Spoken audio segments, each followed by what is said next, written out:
Well, hello, welcome once again to Pale Blooms and Beyond. Thank you for joining us today. Rod Butler is an English guitarist, singer, karate instructor, and publisher.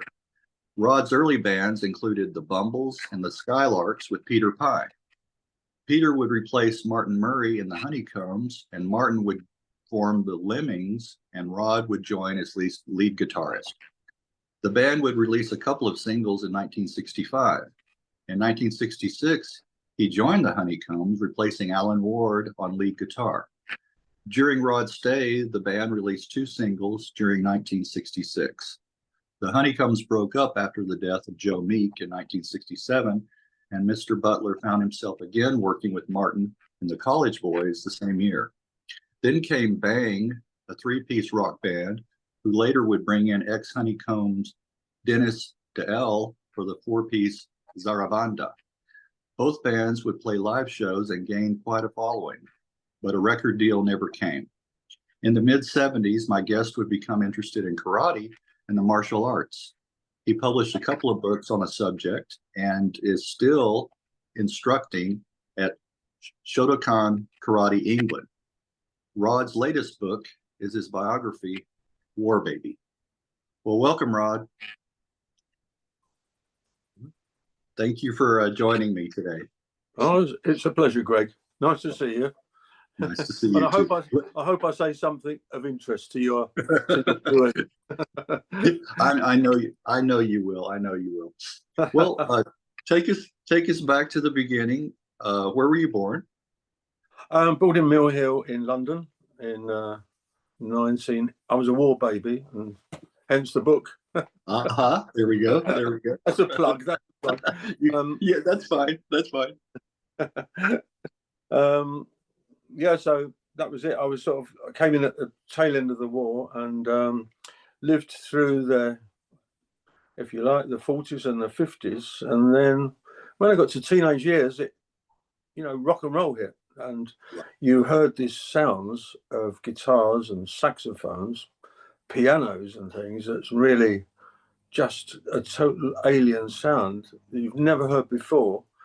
But it was the one thing it did. It made you really excited, and you had to move. And so I became hooked on those early rock and roll records, Bill Haley, Elvis, Buddy Holly, and then Eddie Cochran, and those early rock and roll artists. And even now people say, what sort of music do you like? But I like that early music. I think it was before all the technical stuff came in. People used to just sit there with their drums mic'd up and their guitars and amplifiers just mic'd up. The tape went on and it was recorded, and with very little sort of interference from producers or engineers or anything. And I still think that sound today, when you hear those early sounds, are fantastic. They are. The more live takes, the more live recordings. You're right. Yeah. Like that. Yeah. Well, were either one of your parents musically inclined at all? No. I think probably it was kind of rebellion in a way. I think the music, probably I'm the same as probably many thousands of other people, is that it formed a kind of basis for your own rebellion, and you went against, if you like, the music that was on the radio, and that was very middle or mainstream kind of middle of the word, a vocalist and a band or an orchestra or something. Whereas we went back to basics, and we had the drums, the guitar and the bass, and that was more or less it. Those early Elvis records, just basically with those three instruments, just the drums, bass and the guitar playing, and the lead guitar, Scotty Moore playing the lead guitar, and of course that was really just so exciting, and it still is. I can still hear that music and get that rebellion and that feeling again. Yeah. Well, was the guitar the first instrument that you played? Yeah, I tried to make a guitar when I was very young. In 9 or 10, I got an old cigar box and an old tennis racket. Managed to join the two bits together and use the gut from the tennis racket to make strings, and I could actually play it and get a sound out of it. It wasn't music, of course, but it was a sound. And so I was halfway there. Then I tried to make a guitar, proper guitar. That really didn't succeed very well. Nearly blew myself up trying to do the electronics on it. And then eventually, you know, I borrowed guitars of other people. I realized that if you did a little favor for somebody, they would lend you their guitar for a day or a few days, you know. So I did that. And eventually being left-handed, I had a left-handed guitar made in England by a company called Burns. And those Burns guitars became very, very popular. And mine was a custom-made left-handed one. And then later on, I got my cousin was selling his Gibson, so I managed to purchase that. So it's sort of progressed over the years, and I've still got that now. But now I think I'm going back in my own mind. I think I'm going back to the basics rather than the electric guitars. I'm thinking more about acoustic guitars. So I might get an acoustic guitar now. So to go back to basics, if you like, you know. Right.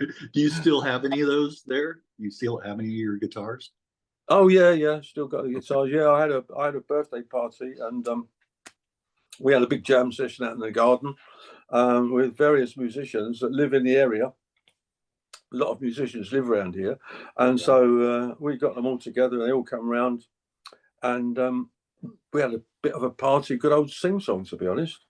And next year is going to be the 20th anniversary of Denis D'Ell, who you mentioned earlier. He was the singer, the original singer in the Honeycombs that sung "Have I the Right." It's his death was 20 years ago, or it will be next year. So we're going to have a kind of memorial concert in the pub around the corner, and loads of musicians are going to come from all over the place and play at that. So that's going to be, hopefully, that'll be a nice little memorial event in his memory, you know. Oh, that will be. Well, I'll follow you. I think we're friends. If not, I'll send you another friend request. But yeah, I'll follow that and let me know. Let me know the closer it gets to that about that. So, what about as a teenager, before you actually started playing in a band? What kind of artists and musicians were you into? Really, I met people that were similar to me, had no experience. There was no lessons in those days. There was no YouTube where you could learn things from. The only way you could really learn was to go along to the local gigs, the local shows, and watch the guitarist. So you would watch the guitar playing, his fingers on the neck of the guitar there, and the way he played it, and his techniques, and you would go home and you would try and copy that. Excuse me. It was very difficult because there was really, you were all floundering about in the same way. And then I had a little group together that I'd made with a drummer, and he met another guitarist, came along, and he was a much older guitarist, more of a jazz guitarist. But what that did was sort of inspire me because he knew all the chords. I barely knew any chords or how to tune the guitar up. It was quite sad, to be honest, Greg. Anyway, he came along and he explained to me that most songs have got a structure, and there's only really 3 or 4 basic structures to a song. And he explained these chord structures to me, and that really opened my eyes quite a lot to it. And so I gradually from there progressed through the whole experience of playing with other people. And I always tried to play with people that were much, much better than me if I could. So I was quite lucky like that, managing to play with some fantastic musicians. And of course, if you play music at all, you know that those people that are playing at such a standard that it kind of pulls you up. You have to run and you have to try very hard to kind of keep up with that level of professionalism, you know. So that's what happened. And of course, when it was with the Honeycombs and later on Zarabanda, Denis was a fantastic singer and frontman in the band. Harry Hughes was a drummer, and he's written books on percussion and drumming, and he's retired now, but a fantastic drummer. And the other musicians in the band, Weekly is good.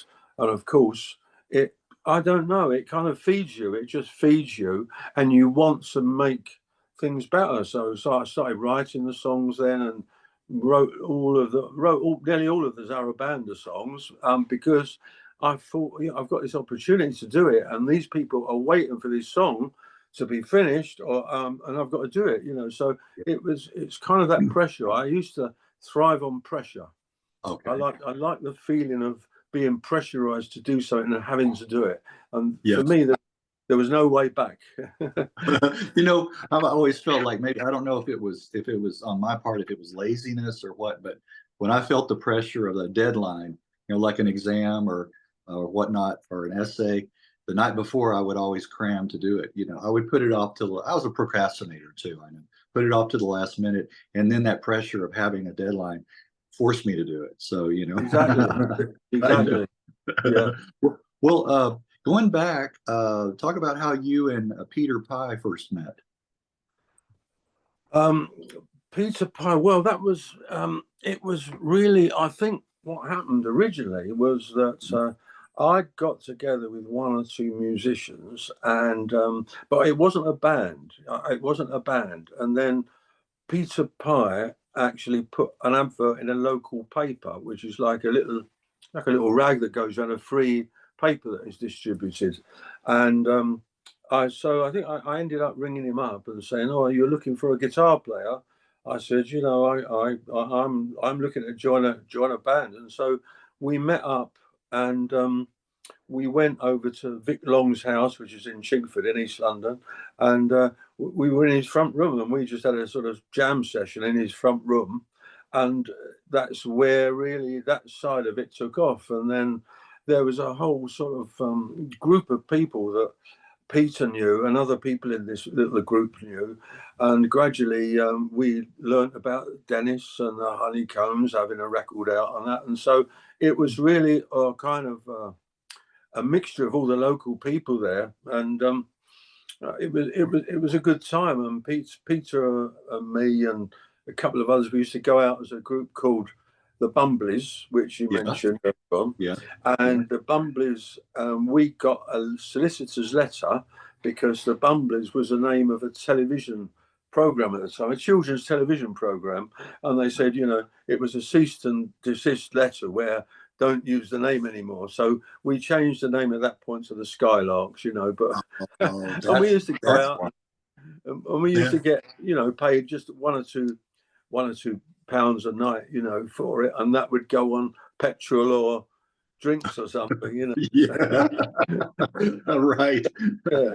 So Peter's always been, since that time when I was only really a teenager, Peter's been a very close friend to me, and I've gone through a lot of personal sort of crisis in my life when I lost my parents and stuff, and Peter and his family, his mother and father, were always there, so kind and so supportive. So I've always got a very sort of soft spot for Pete, and his family. His mum and dad are sadly gone now; they're passed away, but Pete carries on, and his sister Jan as well, and still see them occasionally, not very often, but occasionally. Yeah. Well, I was going to ask you, was he any relation to the Pye Records, Peter Pye? No. Okay. No. No relation. That was just, I don't know where the Pye Records name came from. It's probably an abbreviation or an anonym or something from maybe two or three words. I don't know. An acronym, yeah, probably so. Okay. Well, I didn't see anything on the internet, connecting him with that. I just thought I would ask. Well, he's nothing. He's nothing to do. He's nothing to okay do with that. Well, there were some personnel changes in the Honeycombs. Peter would replace Martin Murray, and then Martin would start up the Lemmings, and you joined on lead guitar. Yeah, that's it. Yeah. Yeah. Who else was in the band? And the Lemmings, that was Vic Long, he's a singer. Yeah. Barry, I think it was Barry Hebb on the drums, and Chris Spooner on the bass. Now, Chris Spooner, he was one of the others that was in the original sort of musician groups I was in, and Chris Spooner went on to play in a band called they had a record out in Australia called the Push Bike Song. I can't remember the name of them now. Push Bike. What was the name of the record?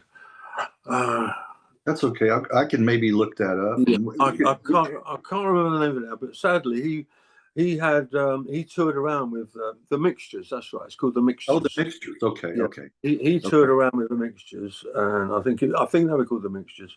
And eventually, the band, being from Australia, they said, "Well, we've got records out in Australia. We're going to go back and move back." And he said, "Well, I'll move back with you." So Chris moved back there, but sadly, he died in a fishing accident, and that was a very sad end to a great sort of successful story that Chris made. So Chris was in the Lemmings with Vic, Martin Murray, obviously, and Barry Hebb. I think he was playing the drums. And there we are. That was that, really. It's we didn't really go out and do any gigs or shows, from what I remember. It was more like a recording thing, I was going to say, was that your first time with the Lemmings being in a recording studio? With Martin, it was. Yeah, I'd been into the studio before with other people, but that was the first time with Martin and his band. He was the offshoot, if you like, of the Honeycombs. Right. Okay. Well, you did release a couple of singles from 1965, both from 1965. I like my Little Girl, and then the B-side was Out of My Head. I like My Little Girl. It has that kind of, to me, that kind of trogs, easy beats. Yeah. I'm amazed you've heard it. That's incredible. Yes. It's one of the few that were on the internet. So, in fact, that's the only one. Yeah. Of the Lemmings that was on the internet. Yeah. So it had that kind of sound to it. Yeah. I like that one. And then you also had the other one was You Can't Blame Me for Trying, with the B-side, Bring Your Heart With You. Yeah. I don't know if that's on the internet or not. No, I didn't find bad.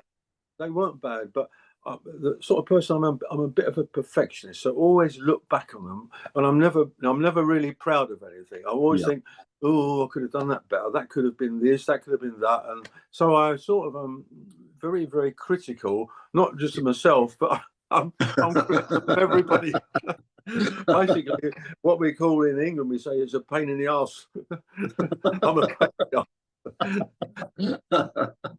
Well, it takes your type, to kind of, improve on the sound and the process. I think, if everybody was just okay with it, then it might be substandard, So, it takes perfectionists, I think what happened, in that situation, in those years, the 60s, and if you like, the 70s, it was a question of, well, we're going to record these two songs. And so you go into the studio to record these two songs, whereas what probably should have happened, it should have been much more relaxed. Go into the studio, play about with the sound, get the feeling of it all, and you get the producer listen to the sort of things you're playing and everything. But instead of that, it was going into the studio, and it's like 1, 2, 3, go, And I think, well, we weren't really going to get much of a result from that, because I think it does take time for you to get used to that environment in the studio, that because all studios are different, as you know, and so it takes time to get used to that, and it takes time for the producer or the engineer to get the feeling of the sound that you want to get. Right. And basically just turning the record button on and recording it, which was the case, really.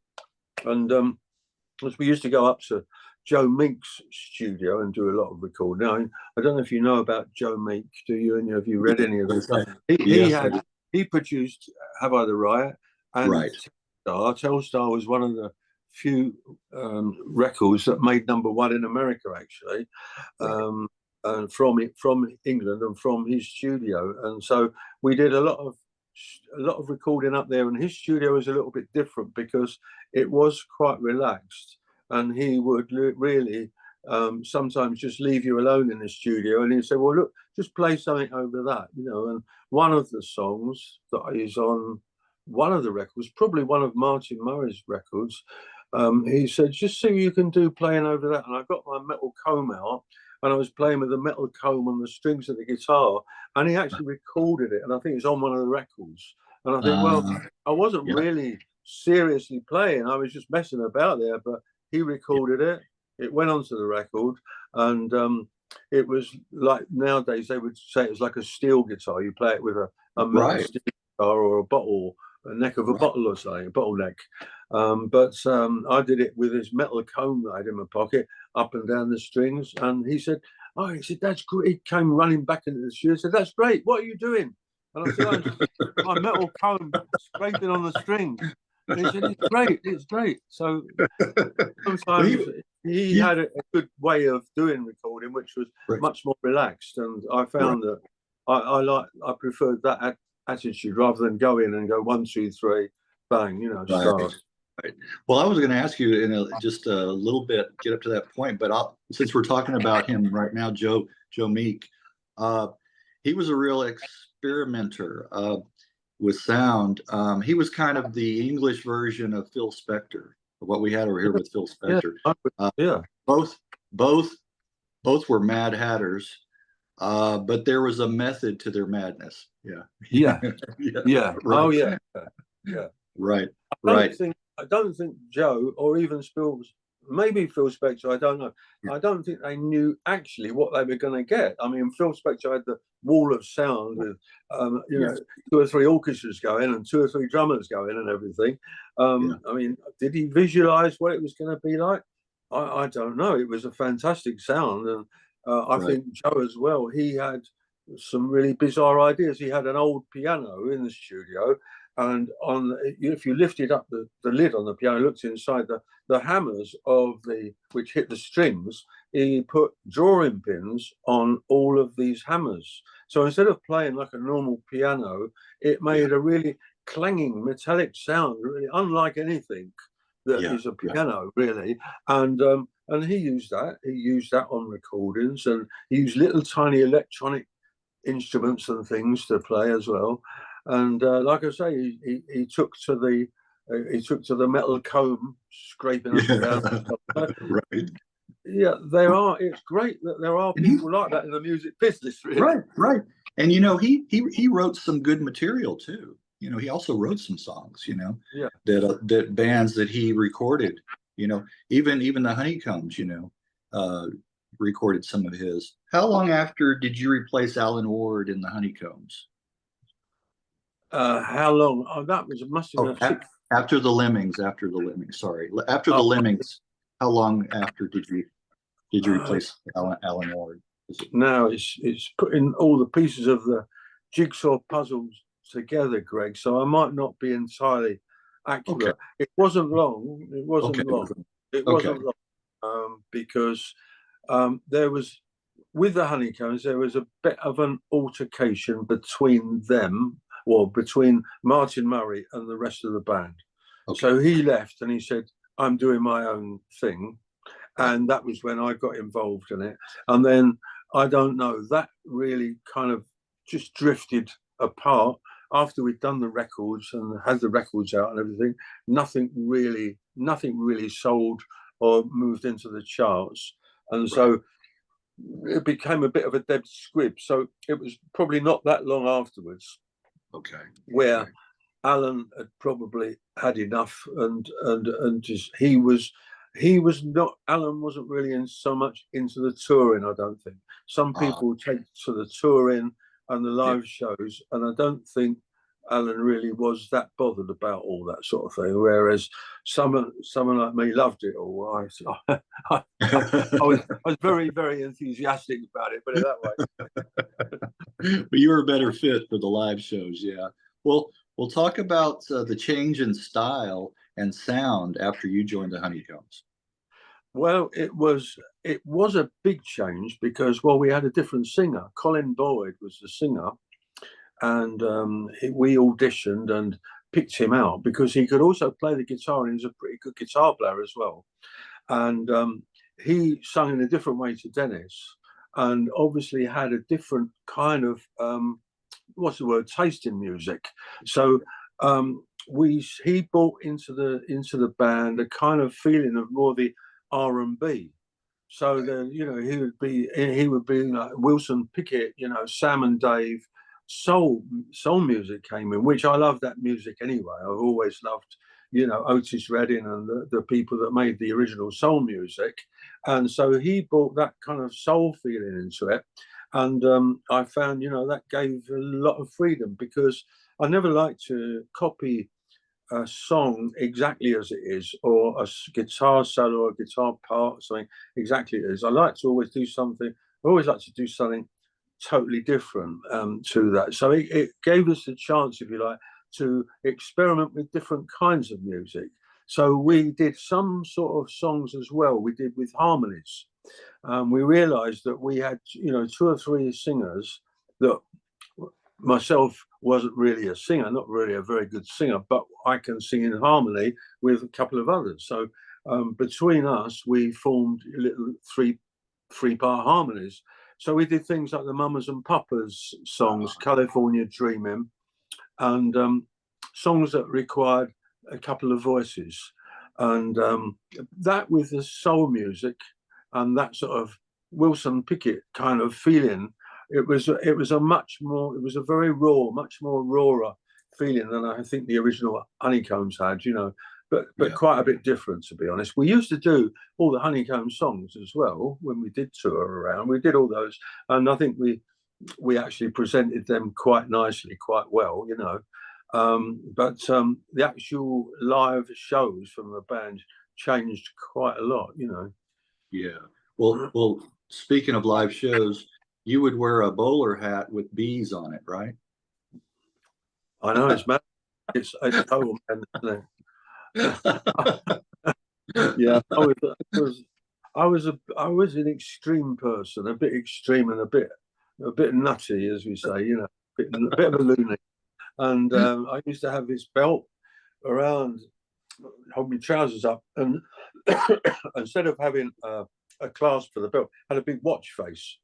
Okay. Yeah. So I used to wear this, and I mean, when I look back now, I think it's stupid, really. Why didn't you just think about the music? But I always felt as though I had to have some sort of gimmick.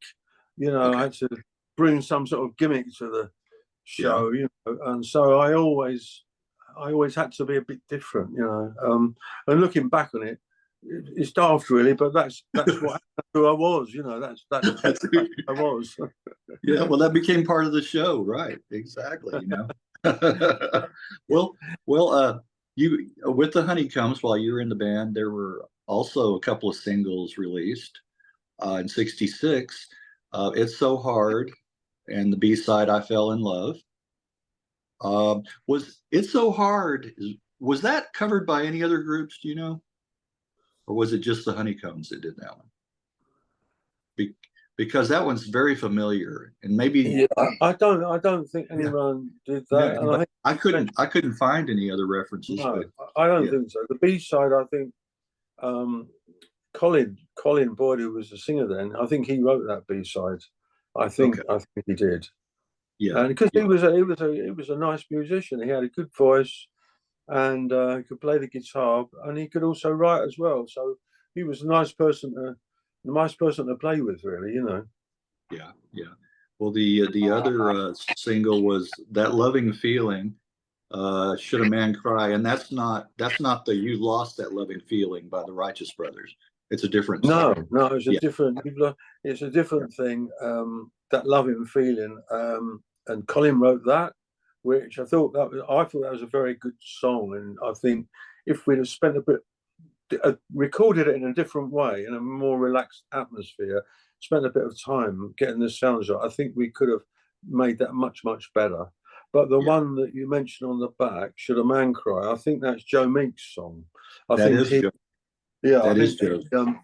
He said he said you can record your song, but he said I want my song on the back. So he sort of played a demo of it, and I think that's the one where I used a steel comb. I can't remember, but that's his song on the back. And yeah, what can I say? We had a nice time. You know, people had a lot of problems with Joe because he was very, very eccentric.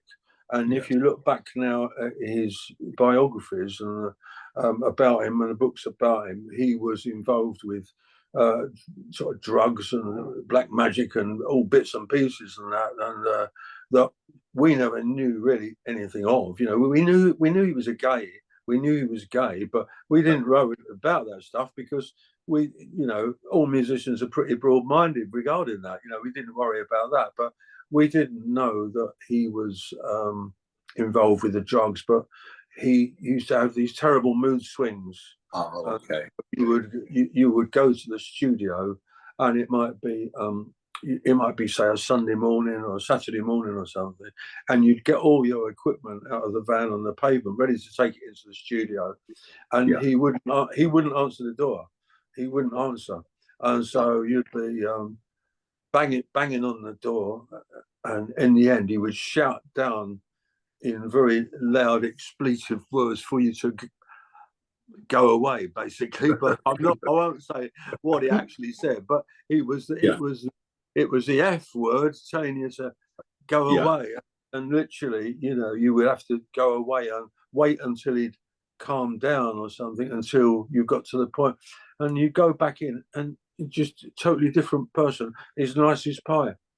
Right. Very, very, very friendly. As hello, how are you? And very nice person. It's totally different. So he had these kind of mood swings. Yeah, mood swing, manic depressive. Maybe he had a little bit of, I don't want to say schizophrenia, but maybe bordering on. Maybe. Well, when you think of how he died in the end, you think, well, maybe he must have had a mental problem. I think. Right. You know, were you shocked? Were you shocked at that news? Terribly, because it wasn't long before that I'd actually been in there recording stuff as well. You know, because I used to do other little bits of recording for him. If he needed a guitar or something like that, I would go in and do other little bits for him. And it was only probably a couple of weeks, 2 or 3 weeks before I was actually in there and he was recording it. So, and when I got the news, I just had to stop the car there and just take it in. I couldn't believe it, So it was a terrible shock. I think, well, anybody dying in that way is a terrible shock. But what can you say? That's it. That's how he was. He made his mark in the musical world, and his records live on. Yeah. So that was the primary reason for the band breaking up. Joe's death. No, I don't think so. No, we continued. We continued on after that, and we did live shows and recordings and things like that. And I think Anne and John's parents or their father took over the management of the company, and we did quite a lot of work. We were playing around, doing touring in England and touring in Europe and stuff. And we did all that, and I think in the end it just got to the point where we were getting work, but it wasn't really the sort of work that any of us really liked doing. It's what they call, I don't know if you've got the same thing over there, we call it cabaret, and it's like you're you're on a sort of cabaret show, and you might have a dancer there or a comedian or something, and then you do the music, and then somebody else comes on. And we like to just do a sort of rock show, with the music. We wasn't interested so much in that show business side of it, but we did do it with people like Frankie Howard and comedians and that. We did do shows with them, but it wasn't really us. It wasn't really the rock and roll that we liked, Right. It wasn't your bag, really. It wasn't. Exactly. That's the word. Well, then came Bang, a 3-piece. And you were singing for a time. Yeah. How did you find that being? Well, I joined a band with it was with Vic Long, who was the original in the Skylarks, and I think it was Harry. I think Harry was in that band, and the bass player, and myself. So it's like a four-piece. And we had this residency each week in a pub in Camden, which is a very trendy part of North London. So we were doing this, and then Vic turned around one day and he said, "I've had enough of it. I don't want to do it anymore." Oh, well, no, he just stopped. He just wasn't interested in performing or playing or anything. So when he went, I said to the others, "Well, look, what do you want to do?" And they said, "Well, we want to just carry on. We like it here. We like playing here every week, 1 or 2 times a week, you know. So let's carry on." And I said, "Well, we haven't got a singer." And they said, "Well, you sing." And I said, "I'm not a singer." And it was really, I was pushed into it. And I think I knew about probably 6 or 7 songs. And they got repeated most nights, I think. But that was it, really. I never classed myself as a singer at all, really. But I did step up to the mark and did it. And we continued with that for quite a long time. And then gradually that developed. Other people joined, another bass player, and then another drummer, Tom. And then, of course, I found my real rock and roll roots at that point then, because I had a drummer that had this enormous drum set with 2 bass drums and a big gong behind him and loads of cymbals up, and a bass player that could play anything. And so I could do what I wanted then. And so I thought, well, I'm not a singer, but I would go out and do these songs, you know, and or I would be doing the stuff that I like: Boney Maroney, Summertime Blues, Jimi Hendrix, Hey Joe, Santana, all those sort of things. And of course, then I got the feeling for it and enjoyed it, but never really classed myself as a singer. Okay. At all, you know. But so Bang really was good, and we started attracting a bit of attention then, you know, and getting other musicians interested, and it gradually went on and on from there, you know. And at that point as well, then Denis was sort of, I knew that I wasn't a singer, and I was quite honest about that, you know, and I chatted to Denis about it. And one day I said to him, "Denis," I said, "you know, I can't do these songs. I'm not a singer. I'm not somebody that can really present a song. Like I'm playing there and I'm singing along, but I'm not really a singer." I said, what about you?" He said, I said, "Do you fancy doing anything like that?" And he turned around to me and he says, "I've been waiting for you to ask me." To knock me down with a feather, because they're a great drummer, great bass player, and one of the best singers around in that sort of period of time, you know. I mean, and he was not just a singer; he was a front man, and he would get the audience, you know, a brilliant person to play with live, you know. And so that was it. We got to have a name, and Denis said, "Well, we're having a party, we're having a good time. Let's call ourselves Zarabanda. It's Mexican for a sort of festival or party or something, you know." So that was how that started, and that was really probably at that point I felt as though I'd really reached a kind of a plateau of how good I could get, because I was playing with all these really good people, and I wrote all the songs as well, and so I used to make a little demo on a tape, play it to Denis, play along with it on the guitar, and say, "What do you think of this?" He said, "Oh, it's great. Yeah, let's do it like this and do it like that." There we are. We developed really a whole set of songs for a show, you know. And over a period of time, we produced some really good songs, you know. And you can get them somewhere. They are available from somewhere, but I don't know where. But and we did our records out, and some of the records come out in Europe and that, you know. And he said, Denis said, "I was in the hairdressers the other day," and he said, "I picked up the newspaper, and it happened to have the top 20 from all these different countries in the world." And he said, we're in the top 10 in France or Norway or something. No one had told us. No one had told us about it, you know. So they were fantastic times, you know. I don't think I could ever really better those times, you know. They were great. Yeah, but unfortunately, you didn't get the recording contract. It was we had a recording manager over here, Mickey Dallin, and he produced a lot of the songs that we recorded over here. And he was pretty enthusiastic about the whole thing. He said, this is going to be pretty big.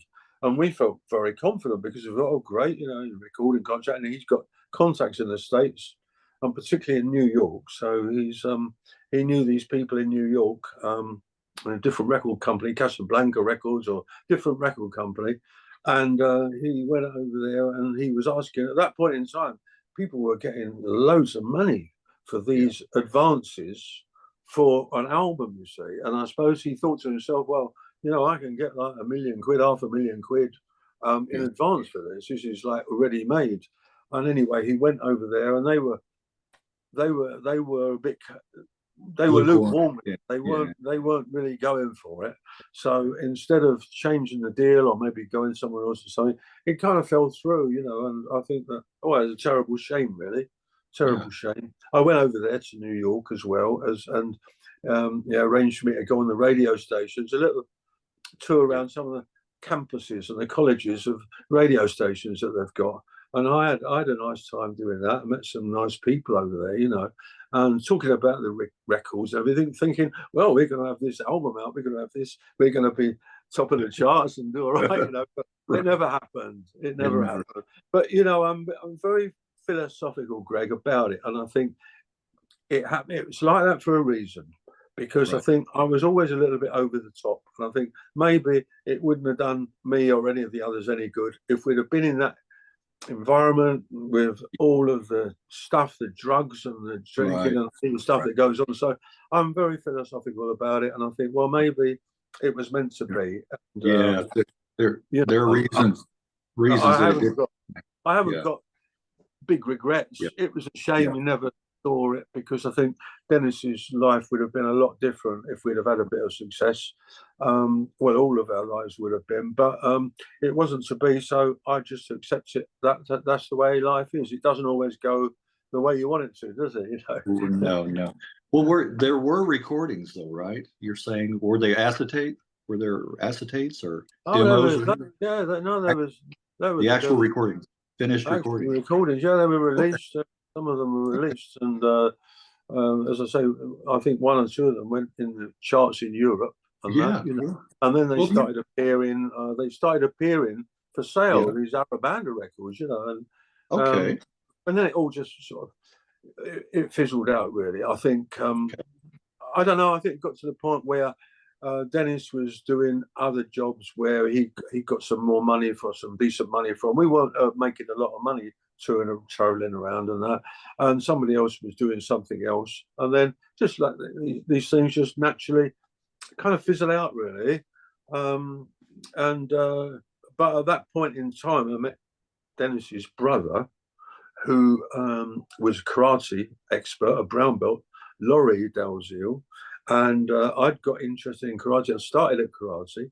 And then once I knew Laurie was interested in karate and good at karate, I used to pick his brains. And in the end, I used to go over to his house every Saturday morning, and we'd practice karate. And so the music kind of dropped off at that point. And then instead of Denis and the music, I went with Laurie, his brother, and the karate. And then I just went through that, and I just got like I did with music, I got that bug in my mind.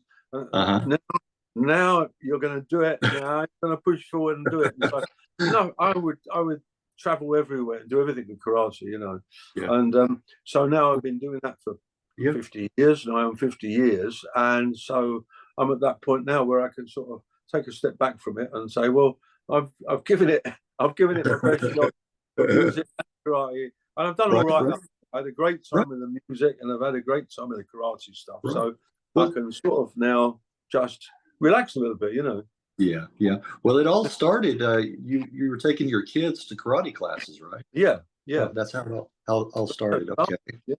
Yeah. And then you became interested. Yeah. And of course go ahead. It was accidentally, because I used to take my son, who was about 6, then, maybe 7, I can't remember exactly, around about 6 or 7. And all the parents there was nowhere for them to sit, but in this school hall, you could actually sit on the stage up high and watch the class. And I always thought the whole thing was totally boring. And I just did it for him because he was interested. All the other kids did karate and he wanted to do it. So I used to bury my head in a newspaper and read the paper from front to back during that hour lesson, you know. And then there was a newspaper strike in England and you couldn't buy a newspaper. Oh, okay. I'll tell you this over there. I've got to sit down and watch this. We didn't have mobile phones, obviously. Right. It was going to be boring, you know. So I started watching it, and because by that time he sort of picked up quite a bit, and he was defending himself against this big kid, doing the punches and the blocks and everything like that. And I thought, actually, he's quite good at that. And I thought, that makes total sense to me. The way that you're defending yourself, it all it was quite realistic to me, you know. And so I went out afterwards to the instructor and I said, look, you know, I was 30 at the time. Most of the people interested were really little children and teenagers. That was the sort of age group that it attracted. I said, you know, I'm 30. I said, am I too old to do anything like this? And he said, no. He said, come in.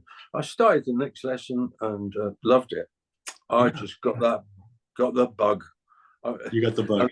I don't know if you say that over there, but you get the yeah, bug. we do. Yeah, we do. Yeah, we do. You become addicted to it. Addicted to it. My son, we enrolled our son probably about the same age, 6, 7, in karate classes. You know, for self-defense and that, and he took it for 2 or 3 years. They also did archery. They also did archery.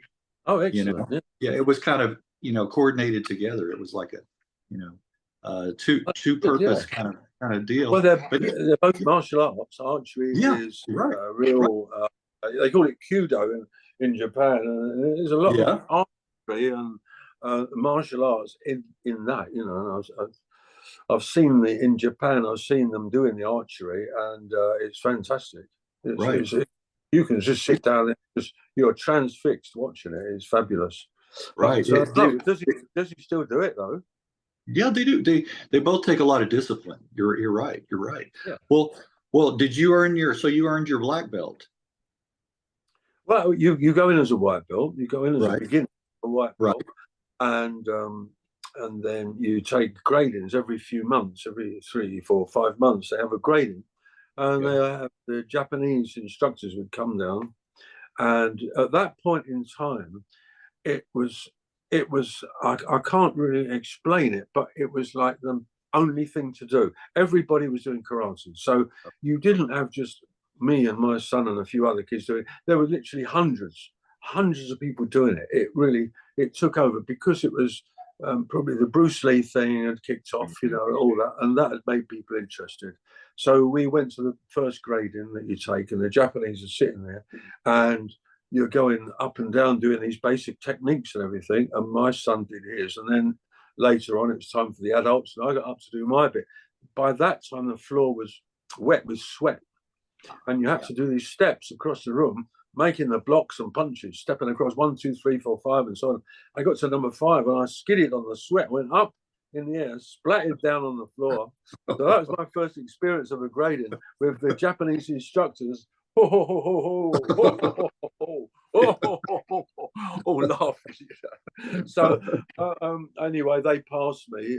They must have felt sorry for me, I think. They passed me, and I just got the bug, and I thought, right, you're not going to beat me. You're not going to beat me. I'm gonna show you what I can do, you know, and that's what I did, really. Yeah. Well, just when you thought music was out of your system, talk about Violinsky. Oh yeah, well, I can't quite remember exactly when that came in the 60s or the 70s or something. Late 70s. Yeah. So it was, when you get to my age, your memory fades a bit in certain areas, you know. Yeah. Violinsky wasn't really a bad thing. It was the Electric Light Orchestra, and it was the violin player from the Electric Light Orchestra called Mick Kaminsky. Kaminsky, right. Yeah, he used to play an electric violin, which was pretty well unusual in those days. I don't think anybody had heard of an electric violin before, but it was a sort of blue violin that he used to play, plugged into the amplifier. And anyway, he was doing this little thing on the side from the Electric Light Orchestra, Violinsky. And he'd done the recording. I didn't do the recording, but he said, we've got to do some promotion for it. So that was where I got involved with Paul Mann, who was another very good bass player. And we did these little bits of, I don't know, photograph sessions, bits of television, like Top of the Pops. We went Top on of the that. Pop, yeah. And that was one of the programs you had to watch each week if you was a musician. If not to enjoy the music or be inspired by the music, or to laugh at some of the other bands and musicians who were on. So that wasn't really such a big thing. That was just something there that happened to. I just happened to be there at the right time, and we need a guitarist, So I learned the song just in case we had to play it live. I thought I better learn it, and so I learned the song, and I think they were quite impressed with that, and I did that, and of course. What I probably haven't told you, what you probably don't know, is my daughter has done exactly the same thing. Yeah, she's auditioned with 10, 12, 13 years ago with a band called Primal Scream. Yes. Yep. Yeah. So she's been playing with them for the last 12 years. And at the moment, she's out in Japan with Jesus and the Mary Chain. Is she really? Okay. Yeah. She's playing the bass. She plays the bass. So in between Primal Scream and her, she does DJing work and all that stuff as well. And they've been over to the States, and they've done shows in the States and over there, yeah, it's a small world. Does she live in Scotland? Not in Scotland, no. She's not Scottish. No, they come from Scotland. Yeah, I was going to say both of those bands are Scottish. That's why I was. Yeah. Okay. Yeah. All right. Wow. What is her name? What is your daughter's name? Simone. Okay. See, it is a small world. I may want to chat with her, huh? I don't know. She's busy. She's kind of, whereas I don't care about stuff, she's got a kind of this image, Right. She's got a certain image, and you can't put that on Facebook, or you can't put that. Right. What did you put that on Instagram? Right. You got to be. Yes, I know. But no, I'm just kind of joking, but that's very interesting. I'm familiar with both of those bands. Yes. Okay. And your daughter plays. Wow. Yeah. Okay. Well, they're going in. They went out to not Kuwait. They went to that island. What's that island there? India. I can't remember what it's called now.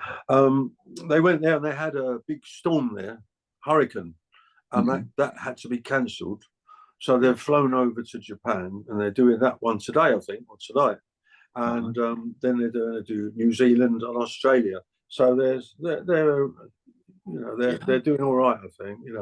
Doing all right. But the strange thing is, you don't realize that music is like it's like dust.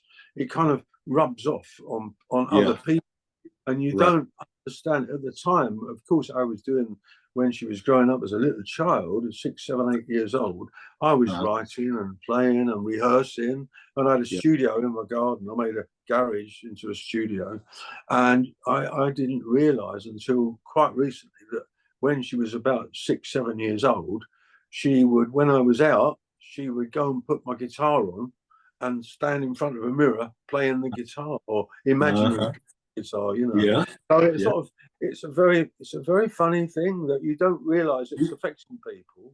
You rubbed off on her. Yeah. Well, what about how many kids do you have? 2. My son as well. He's involved with The Cure. That's another English band. Oh, I know The Cure. Yeah, I know The Cure. Yeah. So he was. What does he do with The Cure? He was a bass technician.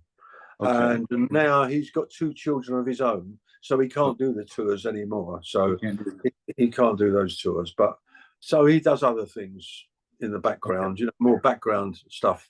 Oh wow. Yeah. Well, both of your children have really gone on. I mean, played with big name bands. Yeah. I would not have known it. I would not have encouraged it, and Yeah. it's entirely something to do with the dust or the magnetism Yeah. that comes from music. It's Right. a strange, very weird thing, you know, very Maybe weird. maybe a little genes, maybe a little bit of your genes too. You know. Maybe. Well, when did you start teaching at Shotokan Karate? Quite early on, to be honest, Okay. because again, being just like the singer, I never regarded myself as a singer. And the same way as karate, I never regarded myself as a teacher. But after I'd gone up a few levels, up to the level of brown belt, the teacher in the actual teacher of the class would say to me, well, you stand over there in front of that group and they can copy you. Yeah. So that was really from just within a couple of years, 2 years, I got the brown belt level.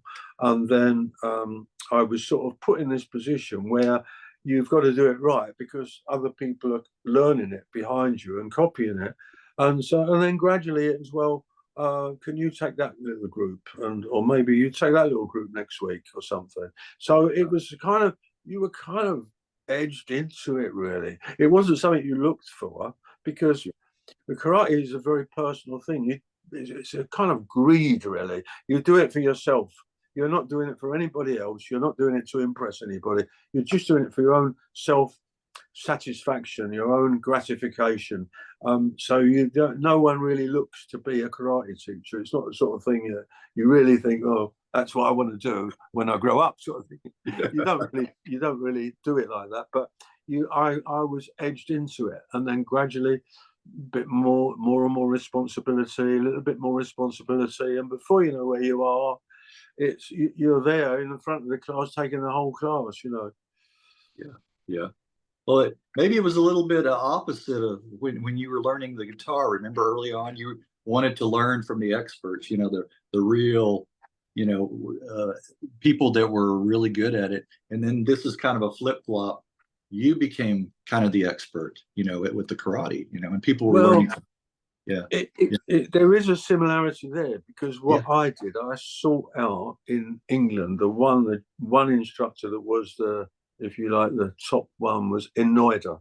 He was from Japan, and he was the one in London, a dojo in London, in the West End, where people used to come from around the world, and they would come to visit his dojo to train with him. So I thought, that's where I've got to go. So that's what I did. Went in there, threw my lot in, as much as I could for quite a long time, and then gradually the same thing happened. I was sort of like, well, can you do that? And I'm going to be away today or next week. Can you take those classes? So it was it was never something you looked for. It was just something you were sort of, well, get in there, you know, edged into it. So he was my hero, and he still is. And so that's the book. That's him there, and that's the book. I wrote that book. I wrote that book about him, as you can see. Oh, plug it. Plug it in. Yes, that's fine. That's great. And that was what I think that was 2005 that was published. I believe it was 2005. Yeah, 20 years ago. 20 years older. I just had 20 years older, and I think, well, you know, it wasn't something that I thought, oh, I've got to write a book. I've got to do this. It was something really that I did for myself. It was kind of a tribute because I felt, and like most of the people throughout the world that are trained with Inoida, felt this really terrible loss because he was like a sort of guide to you, if you like, in the karate world, and a guide to the direction that you go in, and a guide to your own targets that you set yourself. And so we all felt a tremendous loss, and for me it was a kind of sense of really, I did it in a sense of mourning, really, like a tribute. I was kind of mourning, really. I felt, because I'd always taken pictures, snaps, and I've always been a sort of note taker anyway, so I had lots of stuff I'd written down and lots of pictures. And then once I started doing it, and I realized that, well, I think this is going to be a tribute book. I asked his wife about it. I said, look, how do you feel about it? And she said, I'd be very happy for you to do it. And then other people became interested in throwing in bits of information and pictures and memories and things like that, you know.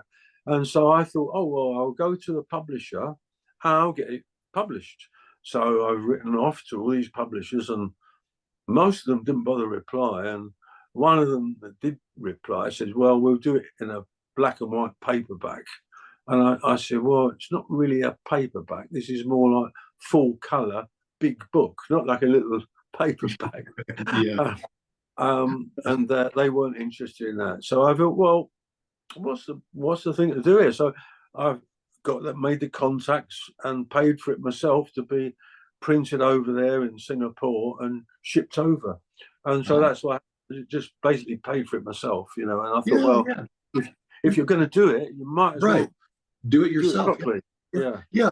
You know what? I find that, you know, in my life, you know, you can't trust other people to understand your concept or your idea of what you want. You know, like you said, they were thinking paperback. You know, that's the hard thing about entrusting someone else to you know, work with you or to do a product for you. You know. Yeah. It's difficult. So, like you said, you want it done right. You want it done your way. You have to do it. You do. Right. You're right. Well, that's translated as tiger of Shotokan karate, right? How do you say that? Kinosuke? Kanosuke. Kanosuke. Just Inoida. Just the word Inoida is the word. Everybody knows. Yeah. Not many people actually know the first word, his first name. His first word. But Inoida is a word that wherever you speak in any country in the world, if you say the word Inoida, they know straight away, you know, who you mean. Okay, tiger. Yeah. So there we are. So he left his legacy behind in a way, like we were talking about earlier, like Joe Meek has left his legacy. Inoida has left legacy behind, you know, and we'll do the same when the mortal coil unwinds fully. Right. Well, the book's become very successful, and then you did a shorter version too. The first 25 years, you know, a shorter version. Oh, that one, that was more for I haven't got a copy of that here, but it was a small book, and again, it was kind of a point in time. I thought, well, I've been running the clubs here for 25 years, and to me, it's like that was a kind of milestone. And I thought, well, you know, we should have some sort of celebration or something, you know. And we had the usual get together, drinks and food and curry and stuff like that. But I made a little book. It was more of a booklet, and it was just the pages with all the instructors that were involved in the group for those first 25 years. Just a little bit about only really for karate people, not really for people on sale. It was more to give people as a kind of what can you say, a memory, if you like, you know, a souvenir. A souvenir, souvenir. Yeah. Well, talk a little bit about your most recent War Baby, if you can. Well, perfect. Started the War Baby book. I'm sort of proud about it, but if I look back at it now, I think, I should add that bit in, or take that bit out, or do this bit different. So, I'm always like that. I'm always very, very critical. But I was 65, and my wife said, "Well, you're 65." She says, "You're going to have a big party." She said, "I'm going to get all these people together, and we're going to get a big hotel and have a big party." So we did that, and it was fantastic. And of course, I was celebrating probably more than most, and so in terms of the drink intake, you know, and I got very, very merry. And as you've witnessed, I start to talk quite a lot. I can talk quite a lot, which is either very unfortunate or fortunate. But anyway, I was talking and telling people these stories, and my sister was there. She lives in Devon, southwest England, and my sister had come up for this party, and she said, "My God," she said, "all those stories," she said, "you've got," she said, "you should write a book about that." And I said, all right, Jan, I'd had a few bevies, you know, a few beers. I'll write the book, you know. And then it took me about 75 years, about 10 years, sorry, to get started until I was 75. But I did actually decide, I thought, well, actually, I'm going to do that. I'm going to do that. But it took me about 10 years to acclimatize myself to that idea. And I did do it. And that's the result. But it was a kind of, what's the word? It was a bit cathartic as well, because stuff that happens in your life, it's not just all nice things. It's not all rock and roll and karate and success and enjoyment. Other really crap things happen in your life, and I'd felt as though these things have been locked inside me. And I felt as though, well, this book I'm going to sort of open the pages and put it all down there. And so that's what I did. So I put down, as well as being about the music and the guitar and the karate, it's also about like the personal stuff as well, that everybody has to go through, don't they? No one has a perfect life. But I thought, well, I felt as I wanted to tell the story about it all, you know. So that's what I did. It was a cathartic thing, as well as being just a bit of fun, and that it was for myself to bring what I felt out into the open, you know. So there's some funny bits in it, some good bits in it, I suppose, if you like. But there's also some serious stuff in it as well. Right. Well, you know, reading online, it says, and it's all true. That's what makes it so fascinating. Yeah. You know, and so you, well. And people can actually purchase the book, can't they? Oh yeah, it's on Amazon. Okay. I did that myself. It's a sort of self-publishing thing you can do. Okay. And you can get it on it's an electronic book, or they print it and send it out. One of those things, you know. Well, that sounds good. It all sounds good, Rod. Well, anything else in closing that you'd like to mention or plug? No. I've got to say it's been nice to talk to you, Greg. I don't know much about you and what you do, but I'll do a Zoom session with you, and I'll do the same thing with you. Ask you a load of questions, I think. But seriously, it's been nice to meet you, and it's nice to talk about those old times. And I hope this is interesting for your project that you're doing, you know. Yeah, it is. It will be for the viewers and for everyone. You may find some people. What I always enjoy after I post this is the comments, you know. And wherever you want to post it, I'll send you a link and you'll get comments too. Yeah, very best. All right. Thank you very much. Thank you. Thank you, Rod. You have all the best to you. Cheerio. All the best. All right. Bye. Bye-bye.